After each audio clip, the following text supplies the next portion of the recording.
Ayan, what's up, KG? So, andito naman tayo ngayon sa ating Atias Legacy. Walang sound. Walang sound, ha? Yan.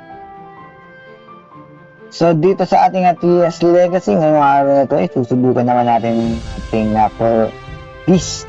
Mukha kasi siyang plant, eh. Beast Axie na may hawak na na suso. May hawak na axe. Ano kung paano yung axe to? Pero sige, axe daw yan eh. No? So, tingnan natin, reviewin na natin ang kanyang mga stats. So, ang ating beast ay may strength na 246, sobrang solid. At dexterity na 63.57, intelligence na 24, at willpower na 100. So, lamang ating strength dito. So, ang gamit natin ngayong weapon ay ang ating axe. So, ang skill ng ating axe ay heavy cleave. Wind up slam in a cone, deal 1 times strength physical damage bonus. Physical damage. Bonus 1 times strength physical damage to enemies from the edge of the attack. So, ibig sabihin, parang ano to, ang tawag mo, kung bang gamit. Alimutan ko nun sa Dota, yung axe, yung ginagamit din na pang Battle Fury. Yun. Naka-Battle Fury. Tapos sa Berserker's Fury, yun pala, kaya pala, Battle Fury dapat yun. Deal 1.5 strength damage na 3 times over 3 seconds. Increase move speed by 20 during spinning. So, umiikot-ikot ito. Parang itong si Balmon ba yan? Dota na naman. Gano'n, yung Berserker's Fury. Tsaka naka Battle Fury. Then, binago na rin natin ang kanyang mga skill. Kanyang mga parts. So, gumamit tayo ng Nutcracker. Kasi pag bumili ka nito, yun, kita nyo naman, pang-plant yung mga gamit-gamit na yung timber lang ang hindi. Yung timber kasi pang-beast yan. So, ang gamit natin ay puro pang-beast. So, syempre, nandiyan natin paboritong Nutcracker na nag-rage siya ta magla-lifesteal. At meron din tayong dual blade sa strength plus dex, physical damage 2 times to the nearest enemy. So, may chance siya maka-bleed sa kalaban. At ang ating timber naman, after being hit, plus 2 physical and magical defense up to 30 stacks. So, titignan natin kung lifesteal alone ba ay kaya makasurvive ng ating beast. So, dun muna tayo sa grind. Tingnan natin kung aabot tayo sa ibon. Let's go! Bili mo na. At kanya mo? Ba't kasi hindi ka mang talikod? Nagamis na ako dito. Tumatalikod o, bugbog tuligot sumula pa lang eh. Kamusta pala yung mga naglalaro ng PS Legacy? Kamusta ang experience niyo? Okay ba? Okay ba ang experience? Okay pala ito. Ang bilis na, plus 20% move speed, ang ganda nga. Ganda ganyan. Hindi ko pala napansin kung na-generate din ba ng rage kapag na-record testing natin. Ikot lang. Hindi ko nag-generate ng rage. So, sa normal attack lang talaga siya. Dahil siya ultimate. Makulit kasi yun. Pinipilit mo yun. Hindi nga pwede. So, ba't ba yun? Natabi mo na. Kaya tayo nakamatay. Natabi mo na.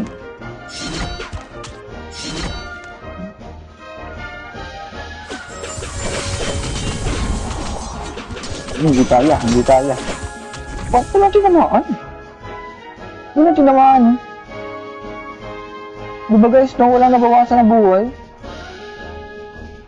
OMG, ba't ka nun? Ano kami dyan? Tignan na tayo. Regen na tayo. Ba't gano'n? Hindi walang tinamaan.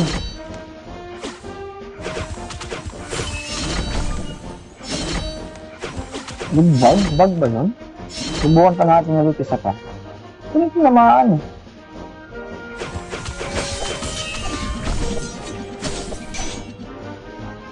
Patay tuloy tayo sa poison. Walang tinamaan kanina, ulit na. Ay, ba't na tinamaan doon? Sa gitna na nga ako eh. Tumalo na nga ako eh.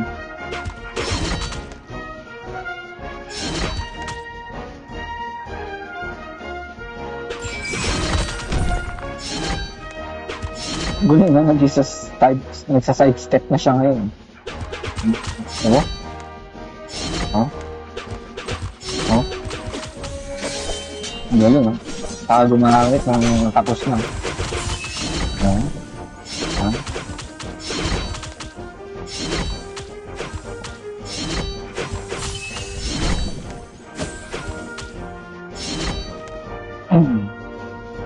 Maganda lang dito, madaling kontrolin yung ano yan. Madaling kontrolin yung kanyang normal attack. Kasi walang sa umiikot siya, damage na siya. Pag makakapamili ka pa na madadamage mo, nag-regen pa yung, nagko-cooldown pa yung iyong ano. Walang hina ng buhay niya. Hindi siya kagad naman. Diba, pag namatay tayo dito, gamit tayo ng ano na ibang back item para tayo tumagal para masubukan natin sa boss. So ganun yung mga parts lang ngayon talaga ang pwedeng makapasok eh. Kasi pag ito pa lang, hirap na eh. And ang inis na ako kasi hindi dumano yung kanina ito. O dahil na-stun ako. Hindi, umiikot ako kanina kahit nakastan eh. Subukan nga natin na gamitin siya ng tutukan dun sa bird na yun na may stun kung hindi siya gagana. May isa pang bird dun. Bukan natin kung kapag na-stun habang umiikot ay gagana pa ba ang ating ikot-ikot. Wala pa palang pangalan sa ating beast. Ito pinakamilat na ano. Ayan yan.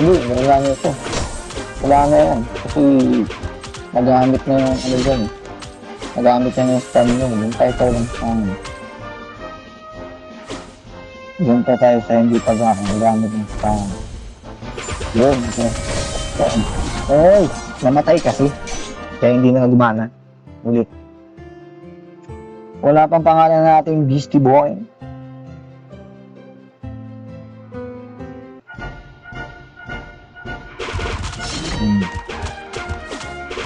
Peace. Ito pa yung ipapangalan natin sa ating yung Beast. Hirap talaga mag-isip ng thumbnail, guys.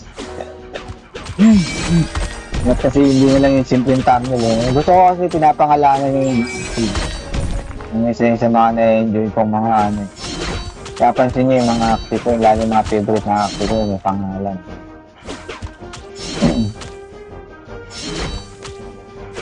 Kasi para silang online pet. Sabagay, yun naman talaga ang design nila nung umpisa pa lang. Naging income lang. Online pet lang talaga siya, wala naman talaga siyang value. Parang, wala eh. Kaya talaga, ang buhay. Hindi naman magiging interesado ng tao pag walang kumikita. Siyempre, pera-pera na ngayon. Ayan, pamit ako. Iyan. Subukan natin gamitin. Yan. Ayun, so pag na-stun kahit naikot, so hindi siya gagana. Okay, at least malinaw na. Palit tayo ng back.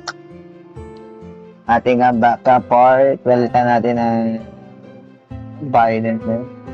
Tingnan natin. Roll tayo. Saan pa naman sinurity. Ito okay, ito. Yung dual blade lang papalitan natin ang strawberry shortcake. Palitan natin ang strawberry shortcake. Yan. Para may heal tayo. Para medyo tumagal tayo. So yun yung mga parts na talagang umano sa atin. Strawberry shortcake, mga... Yung Yung sa bird kasi, ginawa na natin yung yung pinakauna natin, yung Imbapana. So nakita natin din yung pure na feather, yung lakas, ang damage. Kaya ang baba ng, yung baba ng survivability. Pero ang pinaka, pang survive niya talaga, yung damage niya. Yung one hit lang niya lahat ng kalaban. Walang ganito-ganito. Ang problema lang natin doon ay mabagal siyang nababagalan ako dun sa cooldown ng normal attack.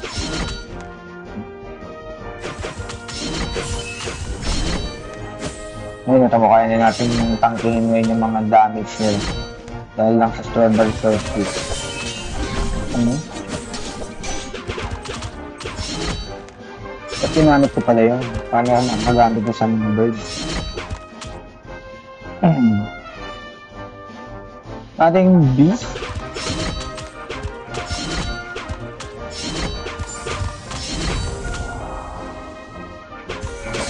Ay, naku naman, ang layo pa. Yun pag may stand talaga, wala.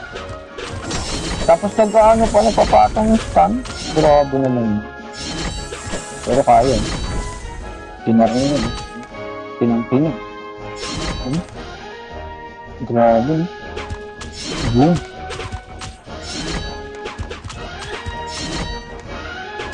Alam ko na ano ipapangalan natin sa ating beast. Siya si Jolly Beast.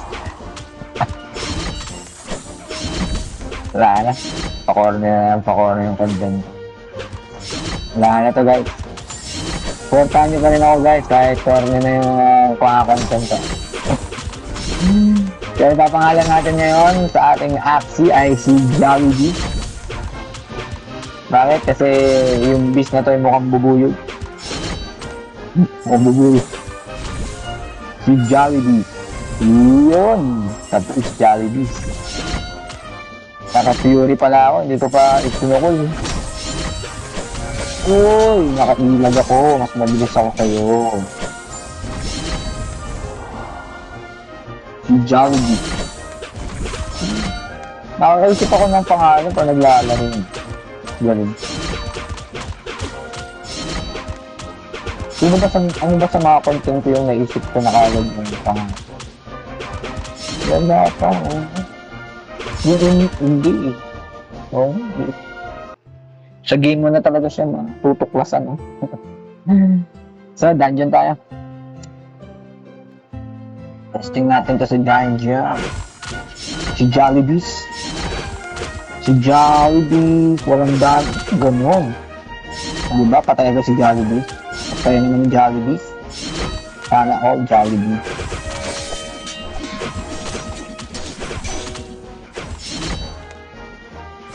Bilisan mo, wala ka ng buhay, men. Patay agad. Kaya si Jollibee. Ang grabe na rin yun. Pumapalag pa. Sa damage, decent naman yung kanyang damage. Pagdating lang sa survival, medyo nakukulangan tayo ng lalo na yung mga parts kasi natin na dalawang nut-tracker tayo.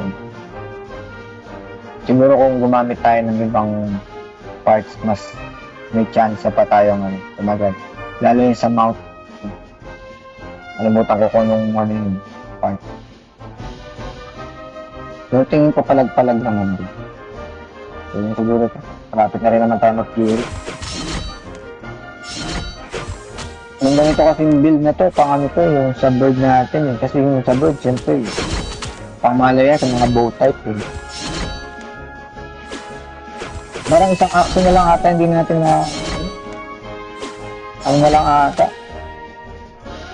So, beast 2, mayroon na tayong plant, mayroon na tayong bat, may dome, may reptile, aqua na lang.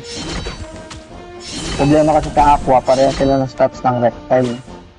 Tapos nag-try ako magre-roll ng papakita ko rin sa inyo. Nag-try ako magre-roll ng aqua, tsaka yung mga ibang axie. Hindi na nagbabago yung stats, pare-parehas na yung stats nila. O isa rin yun sa mga bugs nitong laro. O ibig sabihin, hindi pa talaga siya ganun kapalig. pa siya ganun ka maganda. Ayun.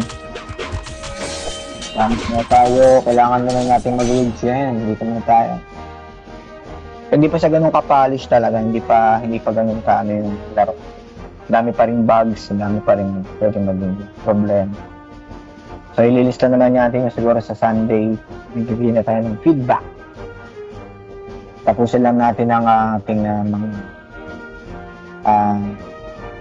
axis. Try muna natin lahat ng axis para malaman natin kung ano pa pwede natin feedback sa ating mga developers.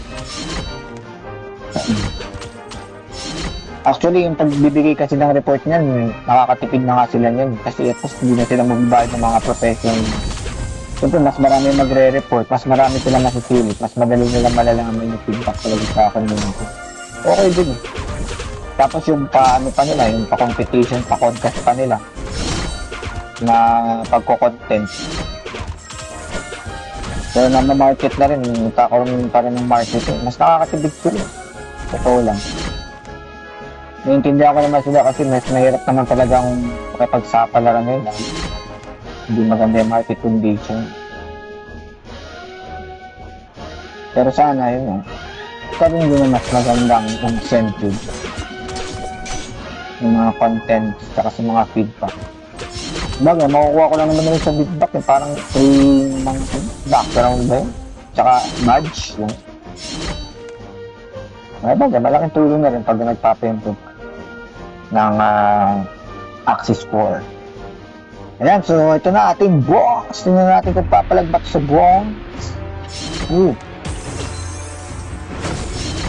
So, ang technique dito ay kailangan ikot-ikot tayo dahil direct hit siyang tumatake. Meron siya lahat. Paano yun? Kasi damage kasi yun. Ayan. Ayan. May damage kasi yun yung area of effect na yun. So, nang alam na natin yung technique na kailangan natin kaya. Ang problema lang yung pag lumabas yung maraming map. Yan. So, mga problema. Invulnerable siya pag ano. Parang invulnerable naman siya pag nakikita. Baba pa naman yung input. Yung. Panis. Ito lagi ko nakakalimutan. Tatakas pala tayo agad sa simula. Dahil kulod agad. Hindi natin kaya. Lalo puro poison ng kalaban. So, pagdating ng stage 4, kailangan takbo muna kasi kulod agad yun.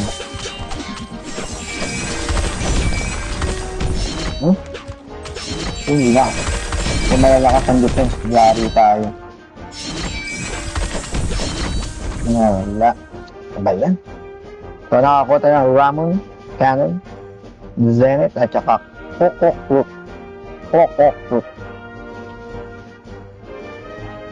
Yan! So, pakita pala natin yung sa inventory natin. Nag-roll tayo. Nag-roll tayo ng mga Axie. Then, yung Aqua. Pare-parehas na yung stats mo. Diba? Ito, may nabago yun. Isa. Yung unang-una siguro yun, tapos sumunod na. Tapos itong sa Beast. Sa Beast, nagbago pa. Tapos, ito sa Aqua to, sa Aqua. So, tatlong magkakaparehas, tapos isang magkaiba. Sa Beast, dalawang magkaparehas. Tapos sa Bird, dalawang magkaparehas din. Sa Bug, magkakaiba. Sa Dawn, dalawang magkaparehas din. Sa Gas, tatlo. Sa Mech, tatlo. Sa Plant, dalawa. Sa Reptile, dalawa o tatlo. So, hindi nga siya pare-parehas lang. So, may mga bugs pa rin siya sa mismong game. So, i-report natin yan sa mga developers. So, ayun, sa palagay nyo, itong ating bagong gamit, palagay nyo, bagay ba ang sa Beast, ang Axe type? bukas mag-aqua tayo, ang gamit naman nun ay dagger.